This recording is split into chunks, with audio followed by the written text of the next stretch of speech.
Day one had some awesome storylines here in Germany, and today promises to deliver on the same front. It's all best of threes today, all on the main stage. And although the sun looks to be shining, I gotta say it's kind of bitter cold outside this beautiful arena in Leipzig.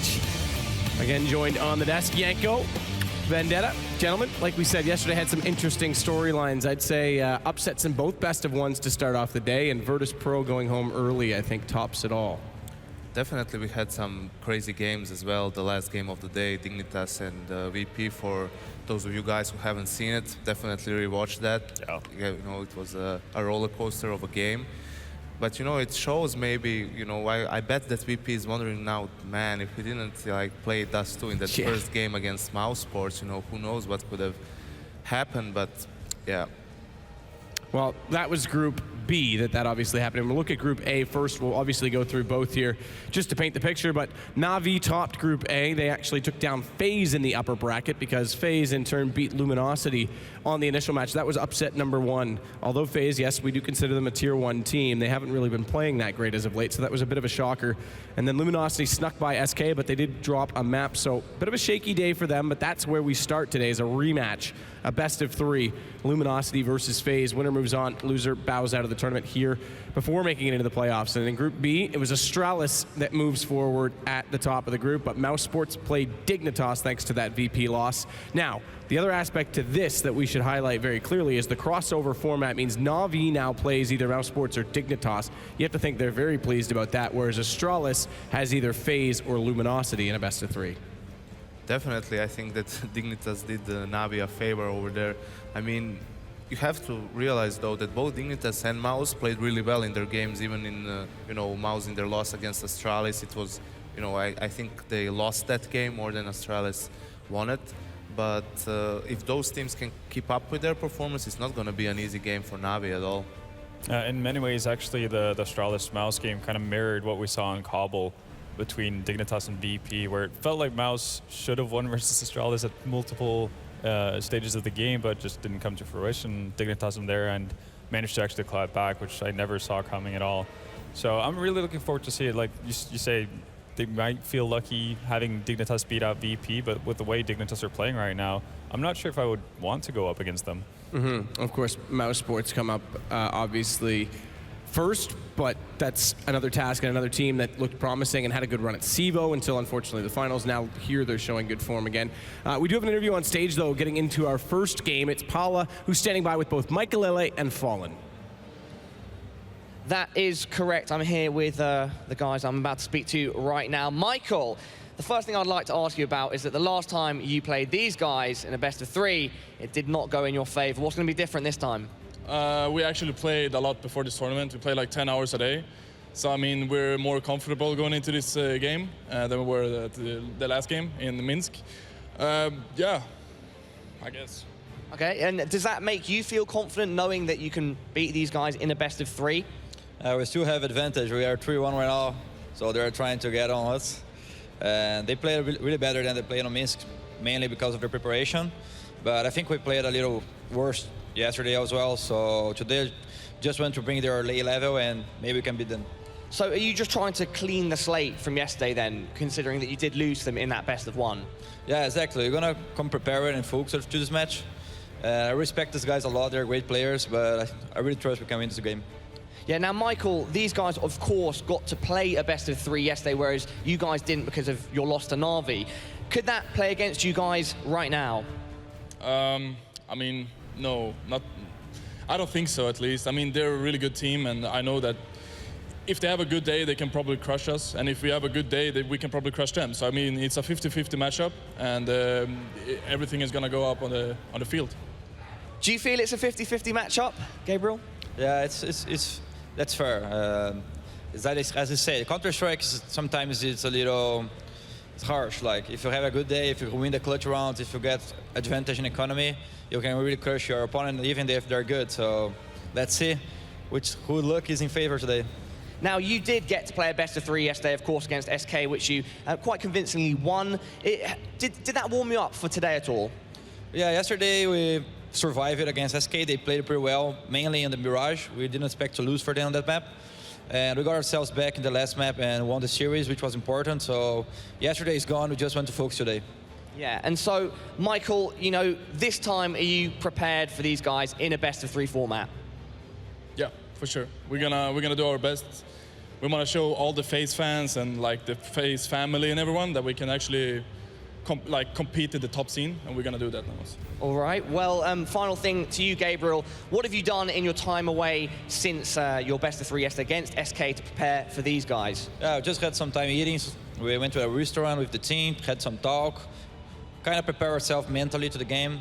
Didn't take too much in-deep gaming style, like looking through game style, that things. Just want to be relaxed and focused, and everyone needs to play our best game to beat them today. All right, well, guys, best of luck. You can now shake your hands and and a hug as well. That's beautiful. And head off to your booth. Thank you very much, audience. All right, well, these guys are going to go get ready for their games. And oh, thank you so much, Gabriel. And then we're going to head over to the desk with Matt and the guys. I sometimes think that Fallen's such a nice guy, like, oh, do you think it's 50-50? Yes, yeah. Then he hugs him at the end, he's like, we're gonna make Brazilian barbecue out of you. Like, I wonder if he's just like that kind of guy, the subtle jabs, you know? Could be. I mean, he's been in the game for quite some time, so probably knows a few tricks, how to get into people's head. PR through the roof. He's also wearing the Gamers Academy hat, showing off his support for the Brazilian scene. It is going to be a close game. If FaZe shows up like they did yesterday, if they've put that much effort in, this is not clear-cut, done and dusted. Best of 3, I have a feeling this could go all the way, but where do we think we line up? Veto-wise, where do we think we line up with these two teams? Well, the thing is, now things get tricky for FaZe because it's a best of 3. Their map pool is not as wide as Luminosity's is. They have an advantage coming into that as well. And we talked about it yesterday in the pre-game before their Inferno game, that a lot of things have to go right for FaZe to be able to beat Luminosity, and all of those things more or less happen in the Inferno game, and they were able to win it. Here, they always ban Cobble and Overpass, so obviously they're only going to be able to ban one of those 2 maps before Luminosity is probably able to pick the other one. So I think it's going to be really tricky for them. The same things have to happen. They need to be on point individually. They need to win those clutches. They need to win the crucial rounds, get a good start. And we can see, FaZe decided to ban Overpass while Luminosity banned Dust 2. Pretty standard for them. Yeah, it's a map that they've been struggling with this new roster. And I know they stayed in Minsk, actually, in the hotel that we were at for the last week after Starlight, but they couldn't really practice there. So I'm interested to see how long it's going to take before they can catch up on Dust 2. Train being picked up by Luminosity, I think that's a pretty decent pick. It's not like Gamers 2 can't play it, but still, if you're going in as I guess, the more cohesive team, then you probably should have a pretty decent advantage on that map. So that's looking pretty good for them. Cash, not a real surprise from FaZe either. A really good, really strong Cash team. I think they also could have gone on a different route. They might have wanted to pick up Mirage as well. Potentially, seeing how Luminosity did look shaky on it versus SK yesterday, maybe they could have watched some of that. And well, we're gonna have Mirage anyway as the last map. To be honest, I dislike this from Luminosity because they went the ultra safe route for them, because Train is one of the custom maps they probably played the most. They play it more than Overpass and Cobble. They even have better results on them. But it's a map that FaZe can play out of those custom maps as well. They don't play Cobble or Overpass at all. On Train, yes, they lost to Navi yesterday, but they had a terrible start. They were down 7-0 on the city side, and they managed to claw their way back into it until that Zeus round with the Deagle in the second half. That game was pretty close, so I am a bit worried here for Luminosity. I would have preferred if they picked Cobble. Even if they're not as comfortable on that map, they're still, a lot better. On it. Yeah, a lot better than FaZe is on it. This gives FaZe a good chance because the second map is Cash. We know that when they were G2 all the way back, they had some really amazing results on that map, VP most famously beating VP 16-0 on Cash. So this is a really good map for FaZe if they can, get things rolling. The other thing too is if FaZe, and I'll come back to you, if they've been playing 10 hours a day for the last 4 days, how much time have they put into some of these maps? If they've worked on Train, if they've worked on, anything in their pool, or if they worked outside it, we don't know. But Train comes to mind as a map that they definitely were reasonable on, but could easily improve on. So if that gone into it, this could catch them off guard. Yeah, and I also think that just having the guys in FaZe, just being able to play a lot of CS in a short amount of time, that's just going to do wonders for them in any case. It's like you said, at Minsk, they looked sloppy, they didn't execute properly as a team, and they didn't do things in Unity to put it that way. And just having a couple of days to play together, that's going to do wonders for you. So I'm expecting to see a way better version of FaZe in this best of 3 than what we saw at Minsk. Let's take a look at the roster really quickly as you guys continue talking as well and introduce them. But there they are on screen. If you want to go ahead, Janko. Yeah, on the far left we have Fox, the Portuguese player, played almost all of his career in Kick, was the best player in that team, best player in Portugal basically throughout 1.6 as well. Mostly took the role of the main opera recently for this team and has been pretty good at it. Next to him we have Jakem, the Norwegian player, an amazing mechanically skilled player. His aim is so crisp and he's the one they rely on to get those entry kills. In the middle it's Rain, the new in-game leader for the team. I mean, they've been changing that a lot. They're going to announce their coach on Monday who's going to take over that in-game leader role. An extremely solid player. His game has took a hit after he started in-game leader, but then again, yesterday he had an amazing performance against Luminosity, 28 kills on Inferno. Next to him, it's Michael, the captain of the team, the Swedish player. Very explosive player. He also had a great game yesterday on Inferno, and someone who they rely on to win those clutch rounds, most famously against Mousesports in Cluj in that Mirage game. He basically won the game for his team with his clutches. And on the far right, not looking too excited about in this the game. shadows. Easy, looking shadows, lazy. Lurking. AZ, also an incredible player, came over from Dignitas, the newest addition to the team. Had again the great performance from him yesterday, and they're gonna need that. FaZe needs for all of these players to repeat yesterday's performances in order to be able to beat Luminosity, who I feel got trapped again, got a bit baited by the fact that they're playing Train again, which they played in Star Ladder. Luminosity beat them, but it's the same story again. You're replaying a map which you beat the other team on. And they can learn from it. They can, pick up stuff, a couple of things they can switch around, and they will be able to beat you. While, you as the winning team don't put much thought into it. Mm-hmm. You are familiar with obviously 2 of your countrymen on this team. Yeah, who would absolutely. you highlight on this roster today specifically to step up in the battle against Luminosity? For me, it's going to be Rain. He's kind of my go-to guy whenever you want to highlight anyone from that team, really. Simply because, now he's got the added role of being an in-game leader. To what extent that actually means anything in G2, or in FaZe. But no, he's just an overall really good player. He's so versatile. He can do pretty much anything you want him to do, and he's very consistent. And I think that's probably what FaZe want to do. If they can climb off the back of him because he's getting off to a good start, is just doing what he's supposed to do, then the other players can actually, feed off of that energy and feed off of that performance from him and do better themselves. He's a really smart player. He rarely makes mistakes. In a sense, he's kind of like RPK used to be very early on in CSGO, where he doesn't do unnecessary overpeaks. He doesn't put himself in harm's way where he doesn't need to. So he'll get the one frag, maybe a second one, and then just back off from that, be happy with it, knowing that he's put his team in a favorable situation. And that's something you need versus a team like Luminosity, because they can definitely pounce on your mistakes, and it only requires that one small error from your side to just have everything completely unravel. Thoughts from you? I'm gonna go with AZ in this one because I feel that he's the guy, he's probably the second guy in. He's the guy who gets the information from Jakem, like where the CTs are, what's their setup, and then he's so good at taking advantage of that. His reflexes, his aim is so good. So he's the one who's probably gonna have to, clear the site after that initial breakthrough, and he has to be on point, as I said, for FaZe. That's what they need to rely on in this game. They cannot outplay Luminosity tactically. It has to be the individual plays. And that entails getting trades, and that's where you say is he second man in. Let's look at Luminosity now as well, though, because obviously we've seen a lot from them over the last 2 months since the roster change, and I think specifically, highlights more than lowlights. Obviously, the 16-0 to Fnatic the first game with the new roster, but then made the finals, and they've been doing that ever since. So I guess, Vendetta, you'll do the honors this time. Yeah, so starting from the left, we've got Fergod, my personal favorite in Luminosity. It's extremely strong rifler, rarely has a bad game, really. So it's one of the guys you can count on the Luminosity side, just overall really good.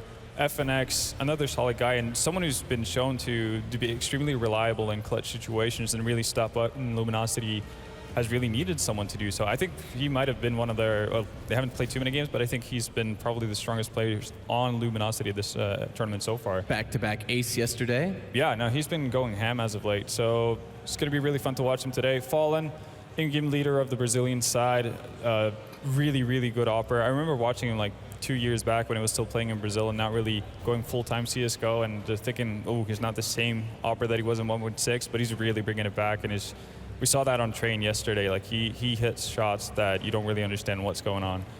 coldzera, newest addition to the team together with Taco, just a blazing talent, and the sky's the limit for this guy, really. I'm super excited to see where he takes this in 2016, but no, it's yet to be seen. He had a great start to the year after joining in, I guess, July it was, but no, he can really become one of the very best players in the world if he's not already.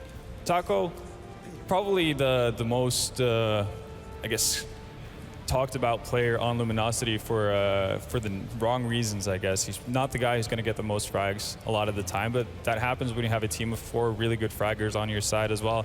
I think he played pretty well yesterday, so that's just hopefully a good sign of things to come for them, and he does what he's supposed to do within the role, otherwise Fallen wouldn't have him in the team.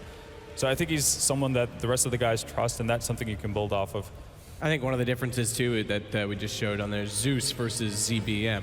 You said they're going to announce FaZe is going to announce their coach Monday. ZBM is effectively a manager, a placeholder, where Zeus is a tactical coach. Came over from the Gamers Academy side when Taco and FNX joined in, and yesterday we saw him calling the timeout, being vocal during the timeout, and he's willing to work with Fallen, and Fallen in turn is willing to work with him to make sure that they make the right calls at the offset of each round. So I think he brings a lot of tactical ability to that team as well. Yeah, and it's always nice to have that. Obviously, when you have a technical coach, in your back, and being able to like throw ideas around when you're getting stuck, especially during those timeouts, that's going to be so helpful for them. So maybe he's not directing in game while they're playing because they have Fallen to do that, but it's going to be an immense help for them if they actually get stuck somewhere versus FaZe. Yeah. I'm going to put the same question on you guys just really quickly. Again, highlight a player from each team that we have to look to. FNX yesterday, obviously, you said was good. Cold, didn't quite hit his level. Who's got to be there today? I want to say FNX because he played so well yesterday, and he strikes me as someone who's just going to be very reliable for them. So I'm expecting him to do well and come up big in clutches. Yeah, I feel it's hard to pick out a single player out of Luminosity's lineup because they have a good system going, and every player can step up. But I'm gonna go with coldzera because he is the best player for his team, and he was kind of quiet yesterday. I think people were expecting more from him, and I feel that he's going to step up today, definitely.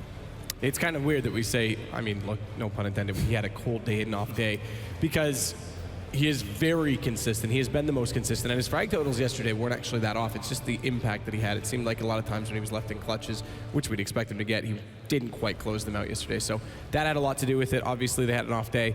I'm interested to, again, they said they went for a meal, they relaxed. I feel like they're a good mental team. I think Fallen's got a good grasp on that, but I'm interested to see or hear maybe from Fallen later if I can, if they did much demo review last night or just reviewed some of their own mistakes. And that's the thing, we saw them struggle against SK, so that brings a question to my mind if they anti-strat other teams a lot, because I would suppose they wouldn't prepare for SK prior to this event, and you can see them struggle against them on Mirage, which is one of the best maps for Luminosity, and they're much better prepared against teams like Fnatic, Navi, Astralis, and so on. I still feel Luminosity is the better team overall if they can come back to the form they had in Minsk.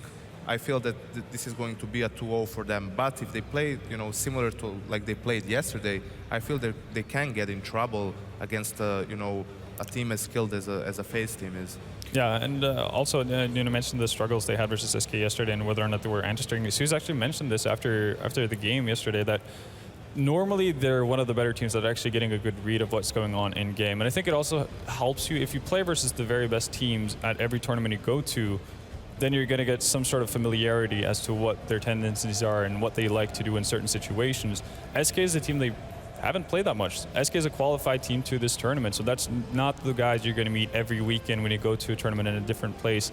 So that might also throw things off for them because they don't really know what kind of things they usually go to if they lose the piss around, if they lose the first buy round, like what kind of shift do they make in their game plan. So that's going to be really tough for them to adjust to. So I think they're going to be slightly more comfortable playing versus a team they already have some history with. Question, in this tournament, we've obviously got VP now gone. We don't have Envious and Fnatic here.